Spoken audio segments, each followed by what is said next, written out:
오늘은 죄에 대해 죽고 하나님께 대하여 살아있는 사람이라고 하는 제목으로 우리 하나님 말씀을 나누도록 하겠습니다. 우리 옆 사람하고 이렇게 인사하겠습니다. 우리는 죄에 대해서는 죽고 하나님께 대하여 살아있는 사람입니다. 이렇게 한번 인사하겠습니다.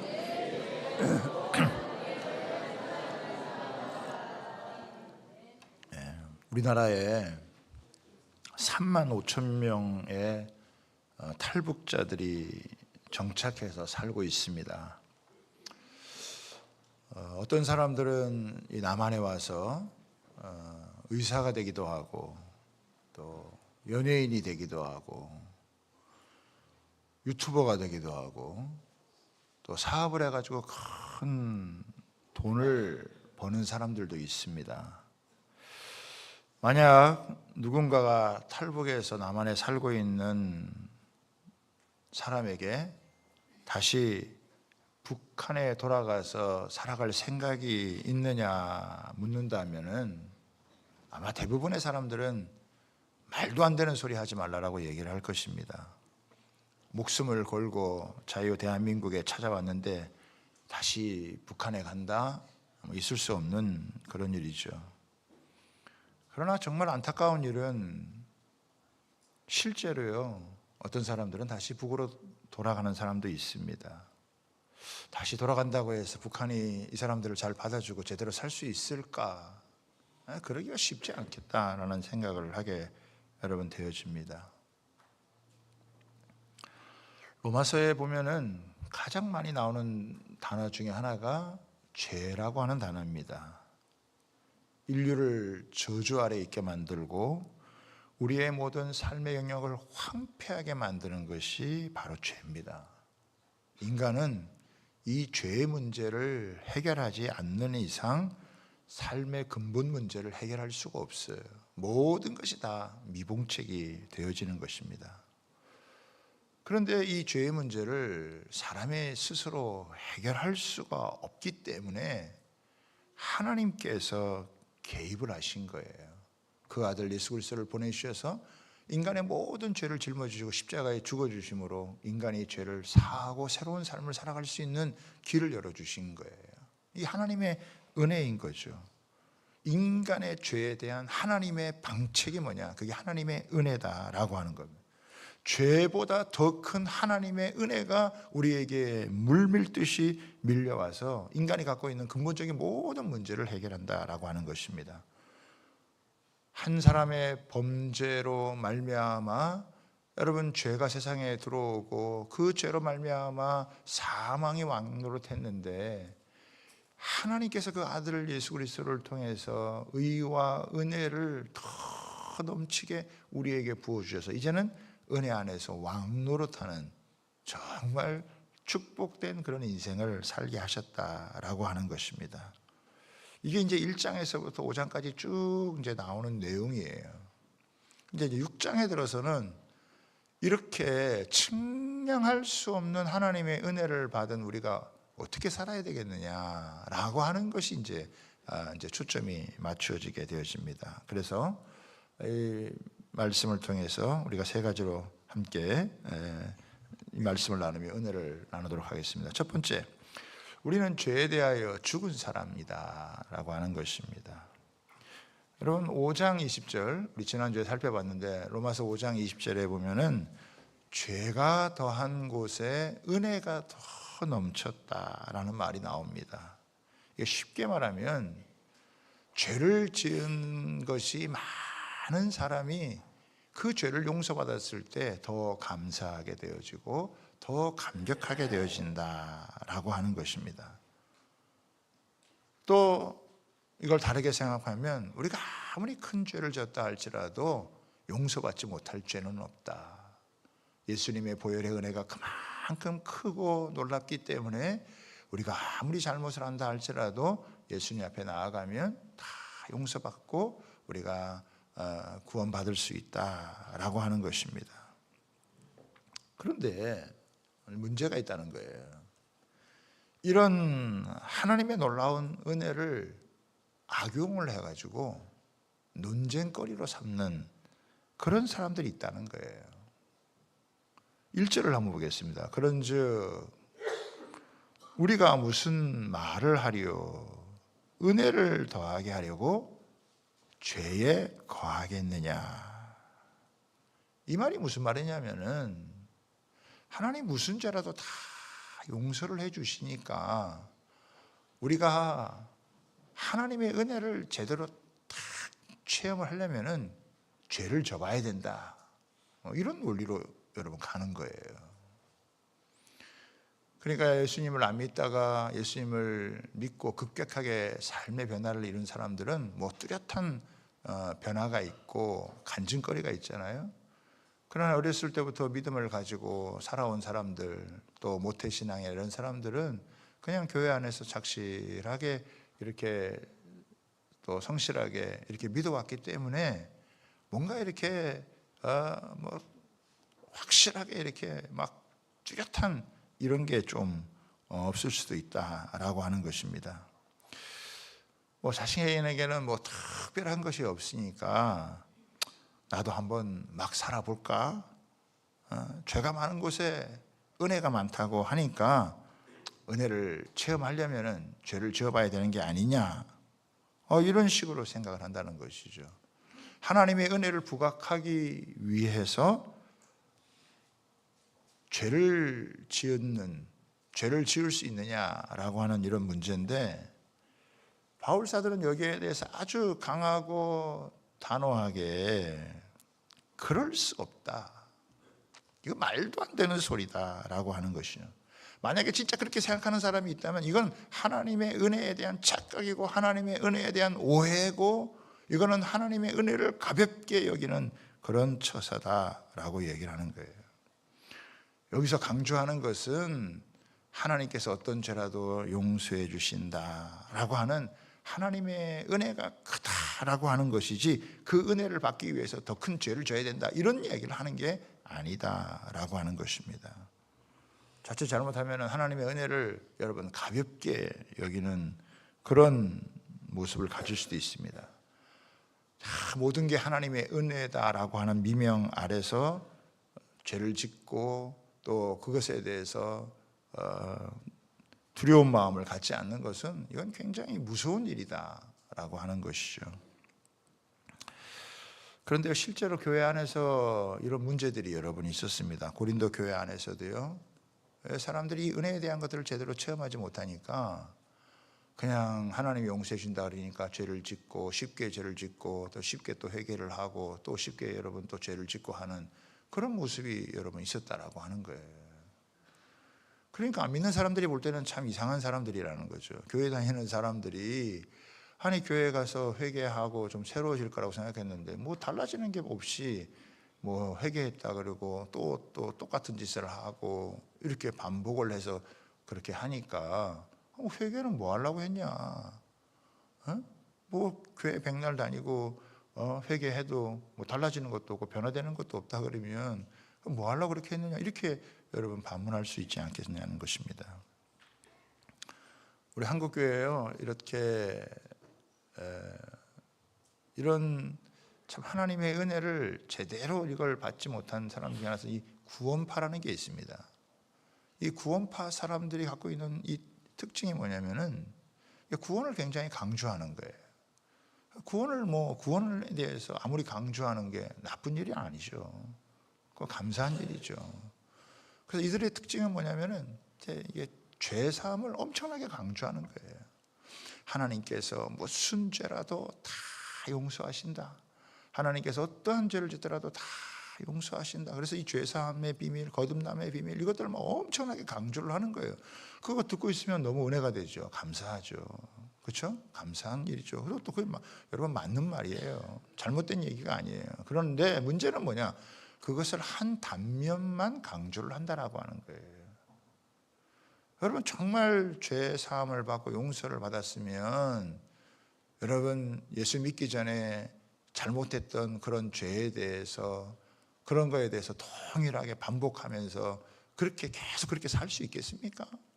여기 보면은 1절을 한번 다시 보세요. 여기 보면은 은혜를 더하게 하려고 죄에 거하겠느냐? 이 거하겠느냐라고 하는 것은 어쩌다가 한번 짓는 죄가 아닙니다. 뭐 잘못을 하고 실수하고 이렇게 해서 여러분 짓는 죄가 아니라 계속해서 그 죄 가운데 머물러 있다라고 하는 거예요. 그렇게 머물 수 있겠냐?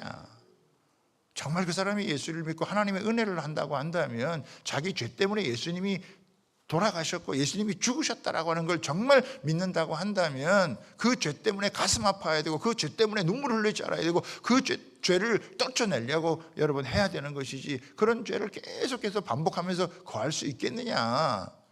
그럴 수가 없다라고 하는 거예요. 하나님의 용서의 은혜를 체험한 사람들은 옛날에 자기의 죄짓던 그런 상태를 계속 머물러 그렇게 살아갈 게 없다라고 하는 걸 얘기하는 거죠. 우리가요 무슨 영으로만 구원받은 게 아니에요. 우리가 영으로만 구원받은 게 아니라 우리 육신도 구원받았기 때문에 우리 육신의 행실도 하나님 앞에서 어떻게 해요? 고쳐가야 된다라고 하는 거예요. 그래서 2절에 뭐라고 얘기했습니까? 2절에 보면 이렇게 얘기하고 있어요. 죄에 대하여 죽은 우리가 어찌 그 가운데 더 살려, 뭐라고 얘기합니까? 죄와 싸우는 정도가 아니라 이제는 죄에 대해서 죽었다. 옛날 그런 죄에 대해서 죽었다. 하나님을 반역하고 하나님을 부인하고 여러분 막 죄를 짓는 그런 것에 대해서는 어떻게 이제는 그런 것에 대해서 우리가 죽은 자다라고요. 더 이상 그런 죄가 우리 가운데 어떻게 해요? 역사할 수 없다라고 하는 것을 얘기하는 것입니다. 예수님이 죄에 대해서 죽었을 때 우리의 영만 구원하는 게 아니라 우리의 몸도 구원했기 때문에 우리의 몸도요 함께 여러분 구원을 여러분 받은 거예요. 그런데 죄의 습성이 여러분 남아 있으니까 이런 죄의 습성을 어떻게 해요? 이제는 고쳐가야 되는 그런 모습이 있는 것이죠. 여러분 십자가 사건으로 구원받은 하나님의 자녀의 신분을 가졌다면 이제 신분에 걸맞는 삶을 살려고 부단히 애를 써야 된다라고 하는 것이 그게 진짜 은혜 받은 사람들의 모습이다라고 하는 것입니다. 누가복음 15장에 보면 탕자의 모습이 있잖아요. 아버지의 재산을 챙겨가지고 먼 곳에 가가지고 허랑방탕하게 막 쓰면서 살다가 먹을 것이 부족하고 돼지 쥐업 열매도 제대로 못 먹는 그런 상황 가운데서 아이고 내가 아버지 집에 돌아가면 아버지께서 밥이라도 먹을 수 있을 텐데, 그리고 여러분 돌아오니까 그 아버지가 먼 발치에서 여러분 바라보고 있다가 버선발로 뛰어나와서 끌어안고 입을 맞추고 손에 가락지를 끼우고 신발을 신겨주고 좋은 옷을 입혀주고 그리고 살진 송아지를 잡아가지고 잔치를 벌여주고 죽었던 내 아들이 다시 살아왔다 그러면서 그 아버지가 얼마나 기뻐하고 즐거워합니까? 그런데 그 아들이 좀 더 있다가 아이고 내가 옛날 생활이 그립다 그리고 다시 여러분 세상으로 나가가지고 그렇게 살아간다면 그 사람이 진짜 자기 아버지에게 돌아온 거겠냐는 거예요. 귀향한 거냐 이게. 그렇지 않다라고 하는 거예요. 정말 그렇게 살다가 돌아왔다면 이제 아버지와 함께 살면서 아버지의 기쁨이 되어지고 또 자기도 아버지와 함께 여러분 복된 삶을 살아가는 게 그게 진짜인 거죠. 우리 아버지가 뭘 좋아하는가, 우리 아버지가 나에게 베풀어 주신 사랑과 그 은혜를 정말 안다면 이제 아버지를 생각하는 마음 가지고 살아가는 거 아니겠어요? 부모 자식도 마찬가지잖아요. 자식들이 철없이 살다가 조금 철이 들면은 아이고 우리 부모님이 나 때문에 참 고생하셨구나, 나 때문에 너무 수고하셨구나, 아이고 우리 그 부모님의 조금이라도 기쁨이 되자 그러면서 여러분 이렇게 살아가는 게 그게 이제 철이 들고 사람이 사람답게 여러분 살아가는 길이다라고 하는 거예요. 진짜 용서를 받았다, 정말 내가 씻을 수 없는 죄, 씻을 수 없는 이런 억만 죄악을 내가 용서받았다 그러면 여러분 내가 하나님께 이런 은혜를 받고 용서받았으니까 나는 이제 괜찮다, 내가 무슨 짓을 해도 괜찮다 이렇게 살아간다는 것은 이거는 하나님의 은혜를 모욕하는 짓이지 이거는 정상적인 게 아니다라고 하는 것을 우리는 얼마든지 알 수가 있습니다. 다시 죄에 거할 수 있겠느냐? 그럴 수 없다. 은혜를 더 받으려고 죄를 더 짓겠느냐? 그럴 수 없다라고 하는 게 바울의 분명한 여러분 얘기입니다. 그럼 두 번째, 우리는 이제 새 생명 가운데 행하는 사람이 되었다라고 하는 거예요. 새 생명 가운데 거하는 사람이 되었다. 자, 3절부터 한번 보겠습니다. 무릇 그리스도 예수와 합하여, 여기 합하여라는 말이 나오죠. 세례를 받은 우리는 그의 죽으심과 합하여 세례를 받은 줄을 알지 못하느냐. 4절, 그러므로 우리가 그의 죽으심과 합하여 세례를 받음으로 그와 함께 장사되었나니 이는 아버지의 영광으로 말미암아 그리스도를 죽은 자 가운데서 살리심과 같이 우리로 또한 새 생명 가운데서 행하게 하려 하심이니라. 여러분, 예수님 안에서 우리가 여러분 이제 세례를 교회 오면은 예수를 믿고 또 이 예수를 믿는 믿음을 이제는 공개적으로 이제 성도들에게 교회 앞에서 하나님과 교회 앞에서 고백을 하잖아요. 그럼 이제 세례를 받는단 말이에요. 세례를 받는 게 뭐겠습니까? 예수님이 죽으심이 나의 죽으심이요, 또 예수님의 살아나심이 나의 살아남이다. 예수님이 내 죄 때문에 여러분 죽으셨고 또 나를 살리기 위해서 예수님이 살아나셨다. 그래서 세례를 받는 것은 예수님의 죽음이 나의 죽음이고 예수님의 부활이 여러분 나의 부활이다. 그래서 이제는 우리가 예수님과 이렇게 참 신비한 연합을 이루게 되어진 거예요. 자, 그래서 5절에도 보면 이렇게 나옵니다. 만일 우리가 그의 죽으심과 같은 모양으로 연합한 자가 되었으면 또한 그의 부활과 같은 모양으로 연합한 자도 되리라. 그렇죠? 그러니까 예수님의 이 죽으심과 연합했다면 예수님의 부활과도 연합한 자가 되어지는 거다. 6절에도 우리가 알거니와 우리의 옛사람이 예수와 함께 십자가에 못 박힌 것은 죄의 몸이 죽어 다시는 우리가 죄에게 종노릇하지 아니하리라 함이니라. 그러니까 예수님께서 우리를 위해서 죽으시고 부활하신 것은 우리를 영적으로만 구원하는 게 아니라 우리의 몸도 어떻게 한다는 거예요? 이 죄의 종노릇하는 몸이 되지 않기 위해서 우리 가운데 새 생명의 역사를 이루기 위해서 하셨다라고 하는 거예요. 8절에도 보세요. 만일 우리가 그리스도와 함께 죽었으면 또한 그와 함께 살 줄을 믿노니. 여기 보면은 합하여 또 연합하여 함께라고 하는 말이 나오죠. 그러니까 예수님의 죽으심이 나의 죽음이 되어지고 내 죄 때문에 죽으신 것이고 예수님이 살아나심이 나를 은혜 가운데서 살게 하기 위한 삶입니다. 참 그리스도 예수와 이렇게 신비한 연합을 이루어서 어떻게 해요? 이제는 다시는 우리의 몸도 죄의 몸이 아니라 하나님 앞에서 어떻게 해요? 생명을 누리도록 하도록, 이 생명의 삶을 살아가도록 하도록. 그래서 4절 끝판자에 보면 이렇게 나옵니다. 우리로 또한 새 생명 가운데서 행하게 하려 하심이니라. 그러니까 우리 안에 뭐가 들어온 거예요? 예수님의 생명이 쑥 들어온 거예요.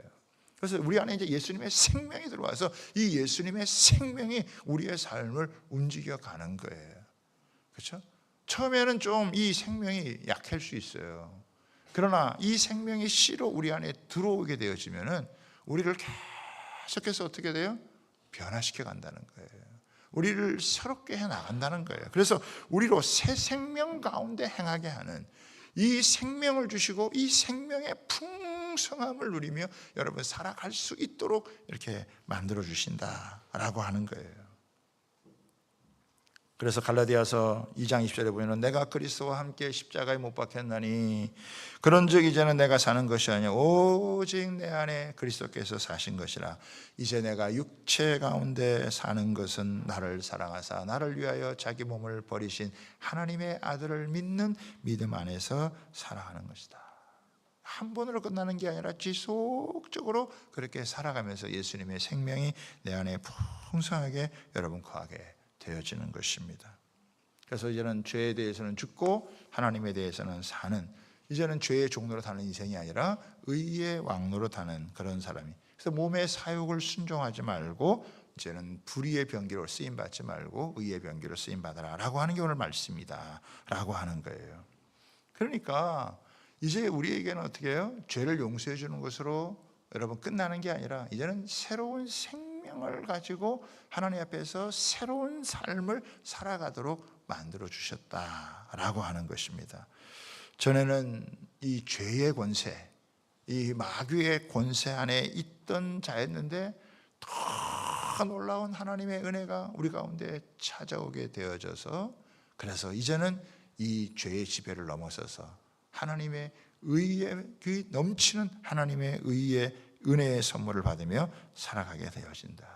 죄의 권세라는 게 엄청나게 힘이 있어 보이지만은 결국 이 생명의 역사가요 변화시켜 간다는 거예요. 달라지게 만든다라고 하는 거예요. 절대로 안 달라질 것 같은 사람들이 달라지고 변화가 되어지고, 생명이 자라면요 그 생명이 더 이렇게 자라면 그 생명으로 말미암아서 결국은 어떻게 해요? 생명은 변화를 가져온다는 거예요. 새로운 삶을 살아가도록 만든다라고 하는 것을 보여요. 그 죄에 거할 수 있겠느냐? 그럴 수가 없다. 왜? 그 새 생명이 역사하는데 그 새 생명이 죄를 몰아내고 사람을 새롭게 세워져 가는데 어떻게 그럴 수 있느냐라고 하는 거예요. 실수도 할 수 있고 넘어질 수도 있고 할 수 있지만 하나님께서는 결국에는 그 사람을 어떻게 해요? 바꾸어 가시고 변화시켜 가신다라고 하는 것입니다. 여러분, 우리가 여기서 좋은 예가 있습니다. 다윗의 예를 여러분 들 수가 있습니다. 다윗이 한 여인에게 여러분 마음이 빼앗겨서 그 여인을 여러분 자기의 아내로 취하고 자기의 훌륭했던 장수인 그 장군을 여러분 죽음으로 여러분 내몰았습니다. 이게 뭐 하나님 앞에 보통 큰 죄가 여러분 아니죠. 그런데 자기 죄를 고백하기까지 약 한 1년 정도 그 죄를 고백하지 못하고 갖고 있는 거예요.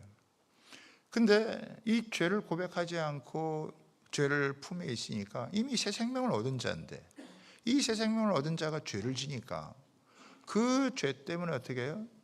겉으로 보기에는 멀쩡한데 평안이 없어요.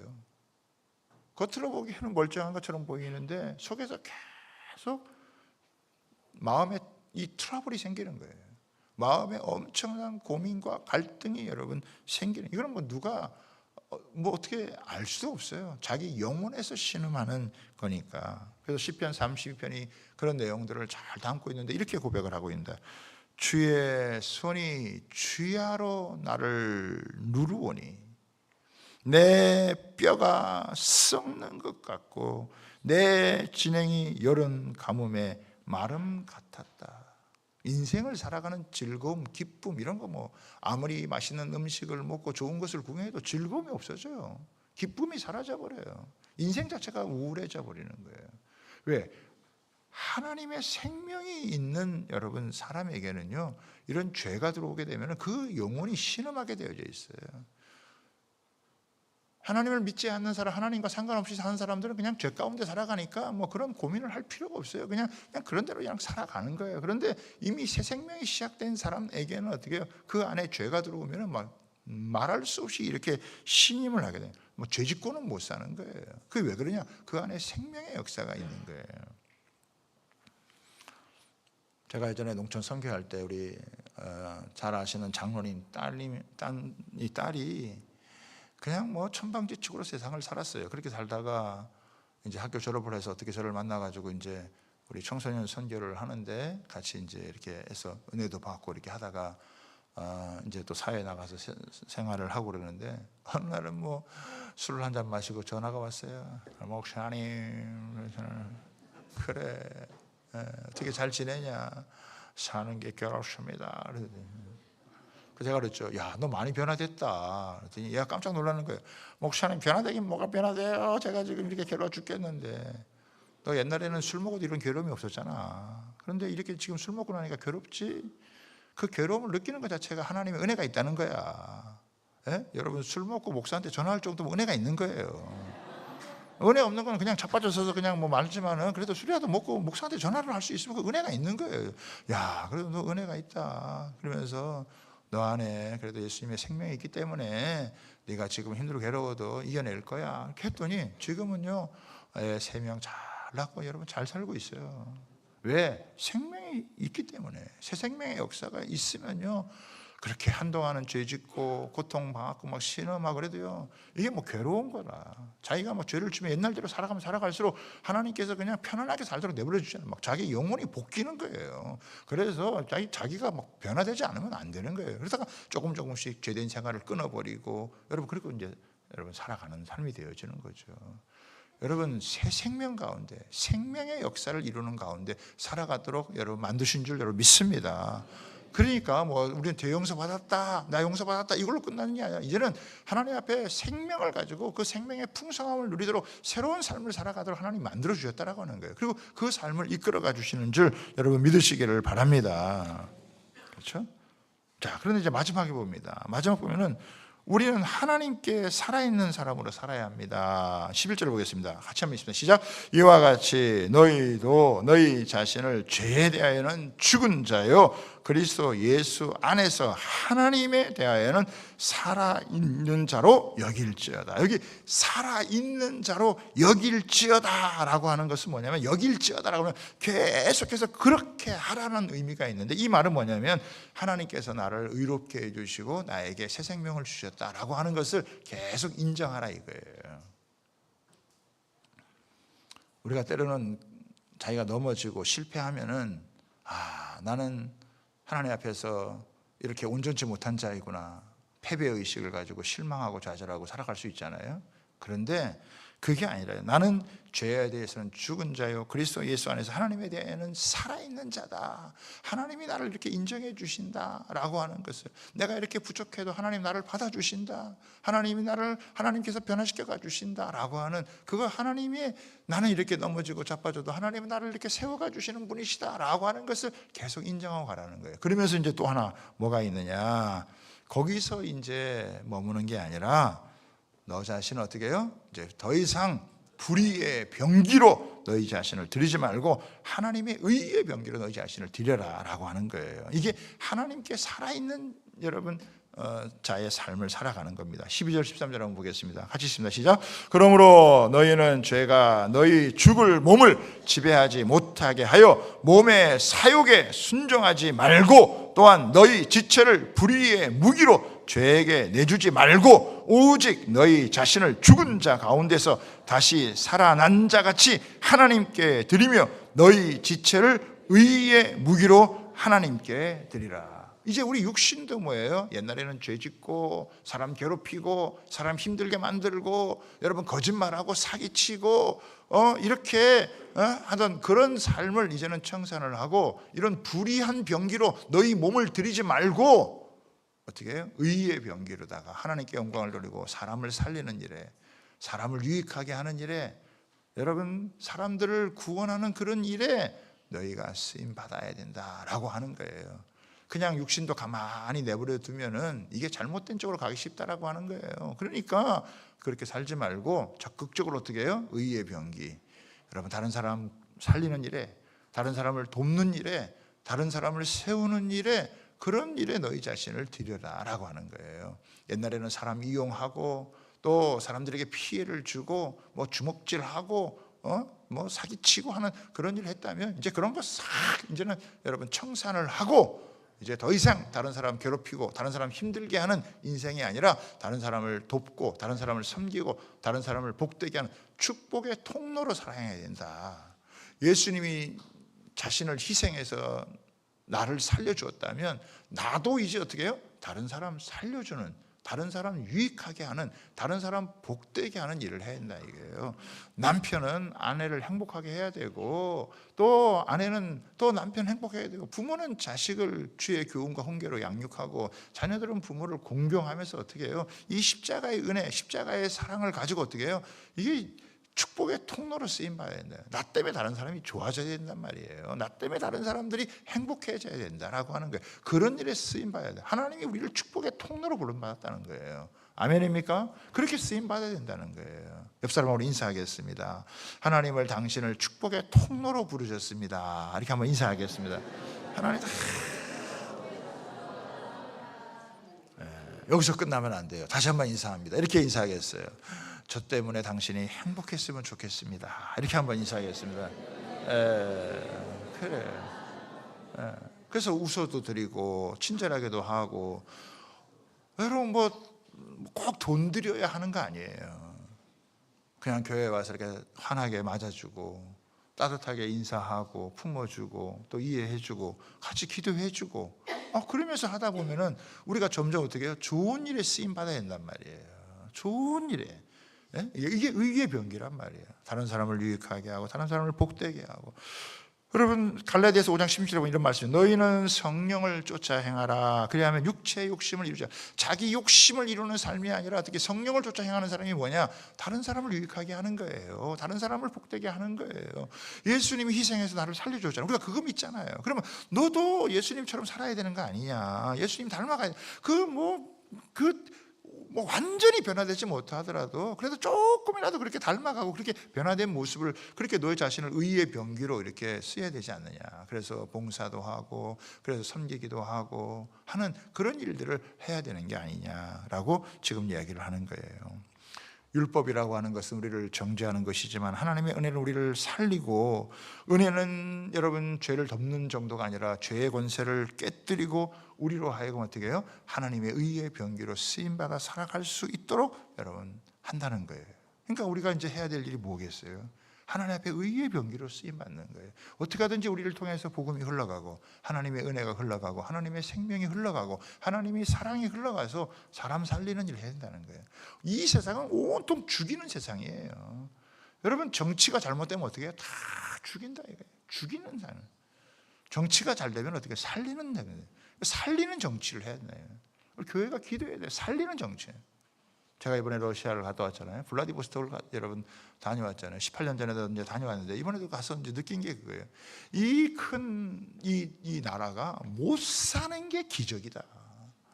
이 땅덩어리가 이렇게 넓고 자연환경도 너무 여러분 좋고, 음악하면 누가 있어요? 차이코프스키가 있고, 문학하면 누가 있어요? 도스토옙스키가 있고, 체육하면 얼마나 그 사람들이 잘해요. 과학하면 얼마나 우주선을 띄워가지고 그 과거에 몇십 년 전에 그런 일을 했던다라니까.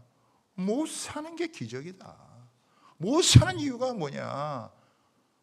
이 정권을 가진 사람이 이 백성들을 잘 살게 하고자 하는 비전이 없는 게 되는 것 같아요. 그렇지 않아요?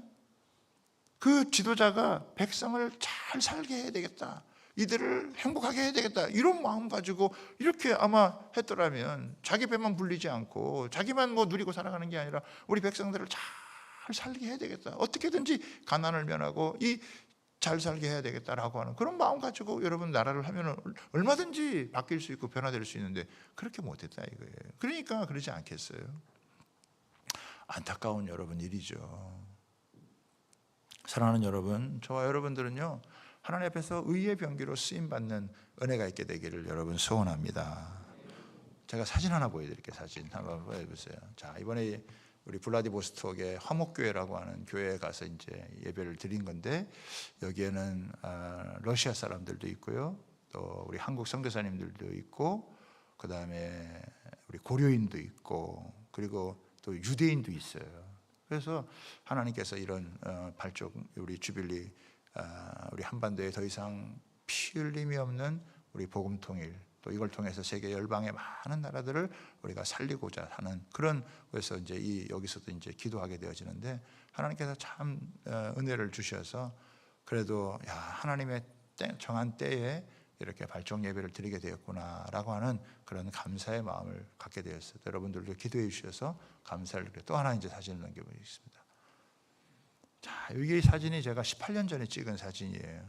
혹시 누군지 아십니까? 그래서 여기 오종현 목사님 부부가 있고, 최홍준 목사님 부부가 있고, 여러분 잘 모르시지만 이제 유승관 목사님이라는 부분인데, 이 당시 이제 18년 전에 이 유승관 목사님이라는 분이 그 사랑의 교회 세계 선교부를 맡고 있었는데, 제가 이제 농촌 선교사도 이렇게 섬겼다 그래가지고 저를 이제 귀하게 생각해가지고 이 소니치라고 하는 문화센터가 있는데 이 문화센터에 저를 초청해 준 거예요. 그래가지고 같이 사진을 찍었는데, 여기에 이제 제가 이제 맨 여러분 보시기에 오른쪽에 있잖아요. 근데 여기 사진에 또 하나 제가 보여드리려고 하는 포인트가 있는데, 그 옆에 보면 조그만 나무가 하나 있죠. 나무가 하나 있죠. 그 나무를 이제 기념 식수를 여러분 하게 된 거예요. 자, 또 하나 이제 사진 넘겨줘 보세요. 자, 여기에 여러분 보시기에 맨 왼쪽에 있는 분이 지금 이 손니치 문화센터의 관장이세요. 원장을 하시는 분인데, 이분이 늘 궁금했다는 거예요. 나머지 6분은 다 알겠는데 그 오종현 목사님 옆에 우뚝 서 있는 저 사람은 도대체 누군가. 제가 이제 주인공으로 이제 가서 이제 이게 저다라고 이제 그 사진에 얘기를 했는데, 그 사진 옆에 보면은 제가 좀 사진을 좀 잘못 보냈는데, 그 옆에 보면은 그 나무가 이제 크게 솟았죠. 이게요, 이게 큰 나무가 되어진 거예요. 이게 엄청나게 큰 나무가 되어진 거예요. 야, 그때 기념 식사했던 작은 나무가 여러분 자란 거예요.